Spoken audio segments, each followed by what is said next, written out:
এক সাহাবী, আমরা প্রায় দেখি বাজারের মিষ্টির দোকানগুলো আমার হিন্দু ভাইদের, সব চুল কাটে যে নাপিত, অধিকাংশ নাপিতের দোকানে কারা? আমার হিন্দু ভাইরা। তা আপনি চুল কাটতে পারবেন কিনা? পারবেন কিনা বলেন? পারবেন। তার দোকান থেকে দই মিষ্টি কিনতে পারবেন কিনা? হ্যাঁ, আমার মুসলিম ভাইয়ের দোকান থাকলে ওইটারে আমি বেশি প্রায়োরিটি দিব, ঠিক কিনা?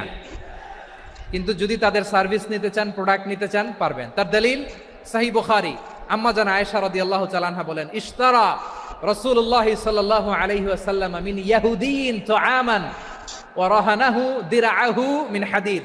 রাসূল সাল্লাল্লাহু আলাইহি ওয়াসাল্লাম এক ইহুদির কাছ থেকে, কার কাছ থেকে? নবী এক ইহুদির কাছ থেকে জব কিনেছিল, জব, বার্লি, যেটা দিয়ে রুটি বানায়। ওই জবের দাম দেওয়া টাকা পয়সা নবীর কাছে ছিল না, ফলে নবী ওনার একটা পোশাককে মর্গেজ রেখেছিলেন, মর্গেজ, বন্ধক, যে এখন এটার দাম দিতে পারবো না, কয়েক কেজি বার্লি নিয়ে যাই আর বন্ধক হিসেবে আমার জামাটা রেখে গেলাম, যে